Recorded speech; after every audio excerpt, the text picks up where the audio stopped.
Some stories you don't want to believe are real. But they are. And the worst part? They happen to people just like you and me. Ordinary days. Ordinary places. Until they weren't. So, settle in. Because the stories you're about to hear aren't just tales. They're memories people wish they could erase. And maybe you will too. The neighbor who never slept. I grew up in a small suburban neighborhood.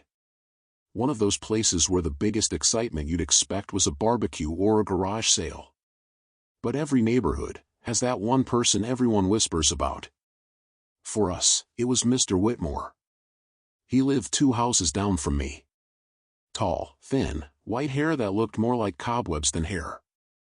He always wore this old, moth-eaten cardigan, even in the middle of summer. And, I swear to you, I never once saw him blink. Not once. Most kids said he was harmless. My mom told me, he's just lonely, sweetie. Don't be rude. But the thing is, Mr. Whitmore never slept. I know this because, when I was 13, I went through a weird phase of staying up late, playing video games until 3 or 4 in the morning. And every single time, I'd look out my bedroom window and see him standing in his driveway. No phone. No cigarette. Just standing there. His face tilted up toward my window. As if he knew I'd be watching. One night, it got worse. It was the middle of July, way past midnight, and I couldn't sleep. I walked to the kitchen to grab a glass of water, and while passing the front window, I froze. He wasn't in his driveway. He was standing in ours. Closer. Still staring at my bedroom window upstairs. Even though I wasn't in it. I whispered for my mom, but when she came down and looked outside, he was gone.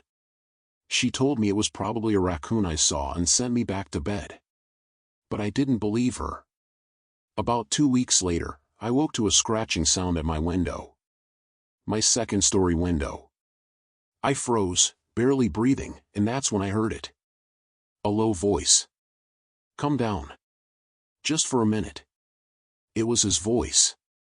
And somehow, it sounded like it was inside the room. I ran to my parents' room, screaming. By the time my dad checked, there was no one there. But on the siding beneath my window, we found deep gouge marks. Like fingernails, or claws. We called the police, but they found nothing. For the next month, I slept in my parents' room. Eventually, we moved away, and I never saw Mr. Whitmore again. But last year, out of morbid curiosity, I searched his name online. He died in 1998.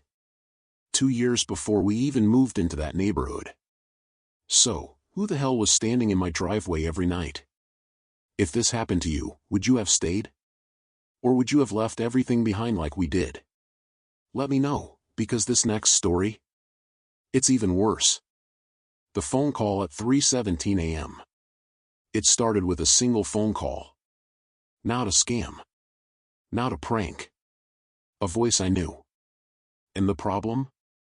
That person had been dead for 3 years. It was 3:17 a.m. when my phone rang. The screen showed unknown caller. I almost let it go to voicemail, but something in my chest told me to pick up. I pressed the phone to my ear, and silence. Until... Hey. It's me. My heart stopped. It was my best friend Mark's voice. The same tone, the same nervous laugh in the back of his throat, except Mark died in a car accident in 2018. I stammered out, "Who is this?" The voice chuckled. It was Mark's chuckle. "Don't hang up. I don't have much time." I wanted to scream, but I couldn't. Instead, I asked how. How is he talking to me? "I need you to leave your apartment. Right now." Before I could respond, the call dropped. No record of it in my call history. Just a faint echo of his voice in my head. I sat there, frozen, until I noticed something. My apartment door was unlocked. And the chain was dangling, broken. I moved out the next week. I still don't know if it was Mark or something else using his voice. The room they forgot to build. When I was in college, I rented a cheap room in a 3-story Victorian house that had been split into apartments.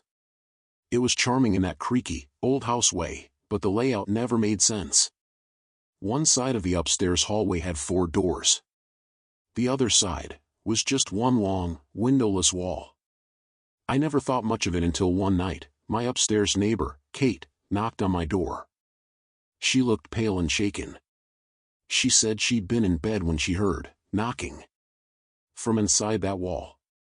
We laughed it off at first, maybe pipes, or maybe a raccoon, but curiosity got the better of us. We pressed our ears to the wall and heard it. Knock, knock, knock.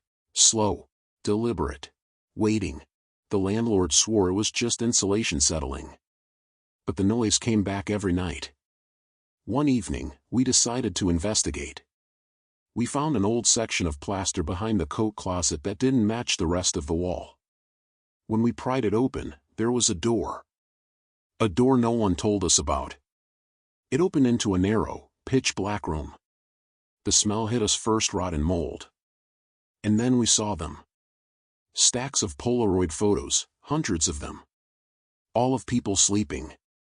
Some were of us. We froze, and were in total shock. I ran towards my room, packed my stuff, and left that building. I stayed with my brother until I found a new apartment. What you have done if have seen that, tell me in the comments and be ready for next one. The man in the drive-thru. I used to work late-night shifts at a fast food place. The kind of dead hours where you clean more than you serve. It was 2:12 a.m., quiet except for the hum of the fryers, when I saw a car pull into the drive-thru on the security monitor. Old, boxy sedan. Headlights off. I put on my headset and gave the usual greeting. No response. But the car crept forward anyway, until it reached the pickup window. The driver was a man in his 50s. Gray skin, sunken eyes, wearing a suit far too big for him. He didn't speak. Just stared. After a few seconds, he slowly raised something in his hand. A cassette tape. He pressed it against the glass and mouthed something I couldn't hear. Then, he drove off. We checked the security footage the next morning. Here's the thing. It showed the car pulling in. It showed me talking into my headset. But when it reached the window, there was no one in the driver's seat. So, who was it? A ghost or something else? Share your thoughts with us. And the next story is coming, straight from a hotel room. The hotel room no one checks out of. I travel a lot for work, and once, I stayed at a hotel just off a highway in Arizona. At check-in, the desk clerk paused when she saw my room number. She asked if I'd mind a free upgrade. I said no thanks, I was fine. When I got to my floor, I noticed my room was at the very end of the hall. The carpet got more threadbare the closer I got, and the air felt heavier. Inside, everything looked normal. Until night fell. Around 1 a.m., I woke up to the sound of water running. The bathroom light was on. When I went to check, the tub was filling by itself, and in it, the clear water was turning red. I ran downstairs and demanded to change rooms. The clerk didn't even blink, just handed me a new key. Later, I found an article online. Room 237. 2 years ago, a man had been found in that tub. The water had run for days before anyone found him. My body got cold suddenly. I was thanking God. How lucky I am. I came out alive. If you've made it this far, you're braver than most. But tell me, which of these stories kept you up tonight? Drop it in the comments. I read every single one. And if you want more, you know what to do. Like the video, share it with someone who loves a good scare. And subscribe to my channel so you don't miss what comes next.